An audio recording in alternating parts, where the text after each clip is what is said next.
A news update sponsored by RS Academy, second floor, Rama Govind Palace, Sirmaur Chauraha, Rewa.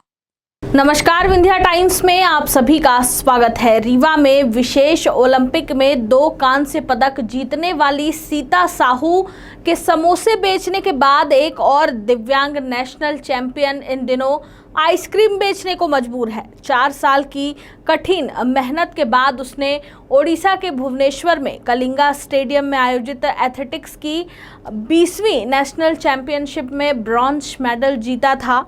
दिव्यांग खिलाड़ी सचिन साहू का बायां पैर छोटा है। उन्होंने 400 की रेस 1.17 सेकंड में पूरी की थी, पर मजबूरी और गरीबी का आलम यह है कि उन्हें अब आइसक्रीम बेचकर गुजारा करना पड़ रहा है। देखिए ये रिपोर्ट। गरीबी एक ऐसा दंश है जो अच्छे से अच्छे हुनरबाज की जिंदगी ली लेती है, पर वे लोग जो शारीरिक रूप से अशक्त होते हुए भी अपने देश, अपने राज्य, अपने क्षेत्र का नाम रोशन करते हैं, उन्हें पूछने वाला उनका पड़ोसी तक नहीं होता। शासन और प्रशासन की तो बात ही अलग है। कुछ ऐसा ही हाल सचिन का है, जिन्होंने ओडिशा के भुवनेश्वर में आयोजित प्रतियोगिता, जो कि 28 मार्च से 31 मार्च के बीच आयोजित की गई थी, जिसकी सफलता की राह आसान नहीं रही। सचिन के पास प्रैक्टिस करने के लिए जूते तक नहीं थे। वे नंगे पैर कंकड़ पत्थर भरे मैदान में दौड़कर प्रैक्टिस करता था।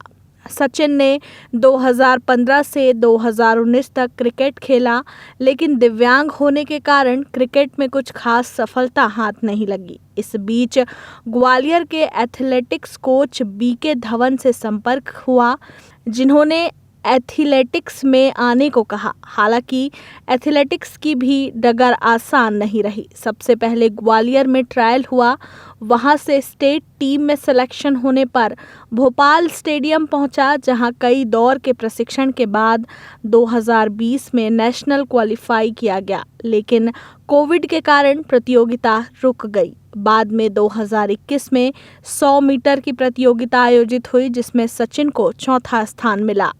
सचिन उमरिया जिले के ओसड़ के समीप पटना गांव के रहने वाले हैं। परिवार में माता पिता के साथ 4 बहनें और 2 भाई हैं। परिवार की माली हालत अच्छी नहीं होने के कारण उन्हें आइसक्रीम का ठेला लगाना पड़ता है। सचिन चौथी रैंक आने के बाद भी हताश नहीं हुए और लगातार प्रैक्टिस करते रहे। बिना किसी सुविधा के सचिन के भाई और पिता आइसक्रीम का ठेला लगाते हैं, जिनके साथ वे हाथ बटाते हैं, जिससे घर का खर्च चल रहा है। सचिन का यह ठेला राकेश आइसक्रीम सेंटर के नाम से ढेकहा के तिराहे पर लगता है, जहां वह दिन भर आइसक्रीम बेचते हैं। साल 2012 में एक फिल्म आई थी जिसका नाम था पान सिंह तोमर। ये फिल्म कहीं ना कहीं उन खिलाड़ियों की कहानी कहती है जिन्होंने एक वक्त पर देश को गौरवान्वित किया था। अपने खेल से देश की अलग पहचान विश्व स्तर पर बनाई और उसी देश के लोगों ने और सरकारों ने इन खिलाड़ियों से पल्ला झाड़ लिया। इस फिल्म ने सचिन जैसे खिलाड़ियों की कहानी कही। पान सिंह तोमर तो बागी हो गया, पर सचिन आइसक्रीम बेचकर अपनी बेबसी का आलम बयां कर रहा है, क्योंकि अब उसकी ज़रूरत इस देश को शायद नहीं है। कैसे संघर्ष की आपकी कहानी रही, कितना संघर्ष किया और ब्रॉन्ज मेडल भी जीते हैं आप? मैंने ये ब्रॉन्ज मेडल के लिए मैंने 4 साल बहुत मेहनत की है, सुबह शाम दोनों टाइम, बिना कोच के, बिना ट्रेनिंग के, बिना डाइट के, बिना शूज के।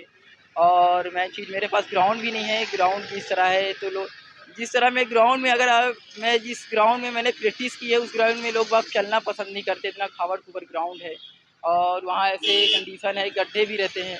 तो ऐसे ही मैंने ग्राउंड में 4 साल मैंने दिया है, जब जाके ये मेरा ब्रॉन्ज मेडल लगा है।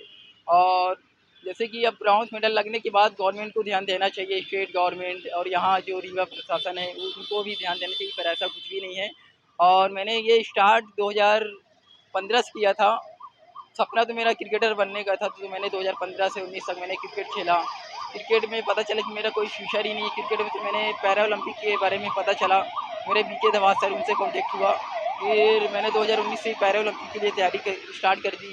तो मैंने 2020 में स्टेट टीम में सिलेक्शन हुआ, वहाँ अच्छी परफॉर्मेंस दी। और इसके बाद मैंने 2020 में ही नेशनल के लिए क्वालिफाई किया। नेशनल क्वालिफाई करने के बाद मेरा इवेंट बेंगलोर में था 2020 में, और जो मैंने कोविड की वजह से कैंसिल हो गया मेरा इवेंट 2021 में हुए बेंगलोर में।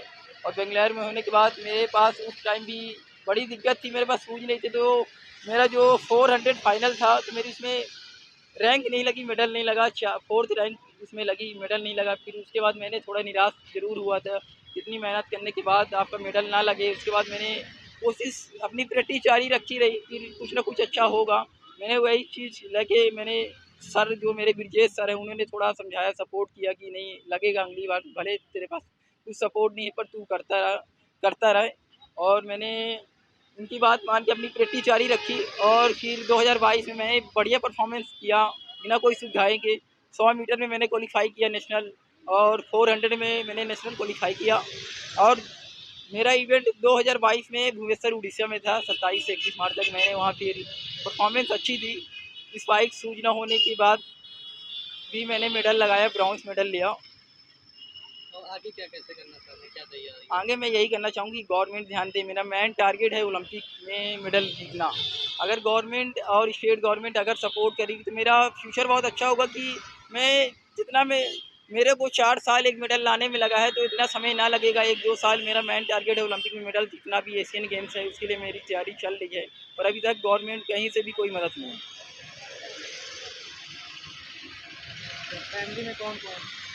फैमिली में 4 सिस्टर है, 2 भाई है और मम्मी-पापा हैं, और पापा भी मेरी बहुत मेहनत करते हैं। पापा का सपना है कि मैं मेडल लाऊँ। पापा अगर एक हिसाब से देखा जाए, अगर अगर इतनी फैमिली स्ट्रॉन्ग, मतलब फैमिली कंडीशन जिस से मतलब है, जितनी मतलब आर्थिक स्थिति इतनी अच्छी नहीं है, अगर उस हिसाब से तो फैमिली वाले तो खेलने के लिए भी मना कर देते हैं कि आप नहीं खेलोगे। अगर एक पैरा एथलीट होने के बाद भी पापा ने बहुत सपोर्ट किया है कि तू अच्छा करेगा। मैंने पढ़ाई में इतना अच्छा नहीं किया पर स्पोर्ट में मैं करना चाह रहा हूँ, और मैंने नेशनल में मेडल भी लिया है। और ये एक बात मैं बताना चाहूँगा, ये नेशनल में पैरा एथलीट में आज तक किसी ने नेशनल में मेडल नहीं लिया है। मेरा पहला ब्रॉन्ज़ मेडल है स्टेट एमपी के लिए।